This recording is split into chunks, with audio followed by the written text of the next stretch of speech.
адам папиллома вирусына қарсы екпе салынуда. Статистика бойынша аталған індетті жыл сайын 2000-ға жуық адам жұқтырады екен. Сонымен вирустың қауіптілігі қандай? Вакцинаны кімдерге салдыртқан дұрыс? Жалпы екпенің медициналық, ғылыми теологиялық маңызы неде? Адам папиллома вирусы тері мен дене бөліктерінің шырышты қабықтарын зақымдайтын вирустың түрі. Ол жасушалардың қатерлі ісігінің деградациясы мен жатыр мойны обыры сияқты қатерлі ісіктің дамуына әсер етеді. Осы ретте аталған індетті алдын алу үшін ғалымдар 2000-ға жуық қыз балалар арасында екпе салып тексеру жүргізді. Сонда вакцина алмаған әрбір 5-ші қыздан жатыр мойны обырының белгісі анықталған. Адам папиллома вирусына қарсы вакцинация енгізсе, осы обырды алдын алуға мүмкіндігі бар екенін бүгінгі таңда дәлелдеп отыр. Дүниежүзілік денсаулық сақтау ұйымының кеңесіне сәйкес, осы адам папиллома вирусына қарсы екпені қыз баланың 9 жас пен 13-14 жасқа дейінгі қыз балдарға екпе жүргізуге кеңес беріп отыр.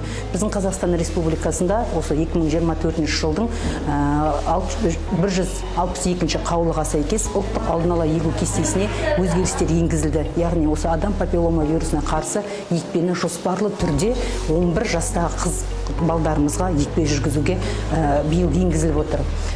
Жалпы Қызылорда облысы бойынша қазан айының 24 жылдың қазан айының 1 жылынан бастап осы екпелер жүргізілу басталды. 4-000-ға жуық қыз балдарымызға екпе жүргізілді.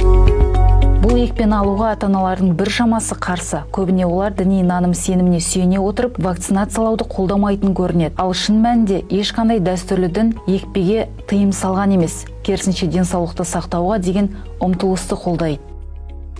Жалпы шариғатымызда екпеге түбегейлі ешқандай бір қарсылық жоқ. Алайда енді осы екпеге қатысты шариғаттың шарттары бар. Екпенің құрамында шариғатқа қарсы келетін нәрсе болмауы қажет. Осы екпе саларда білікті мамандардың, яғни тағайындалуымен, яғни осы екпенің денсаулыққа зияндығы жоқтығы нақтылану керек. Қауіпті індеттен қорғануға мемлекет тарапынан жасалып жатқан жұмыстар мен белгіленген дәрігерлердің ескертпелерін мүлтіксіз орындауға мүдделі болғанымыз абзал.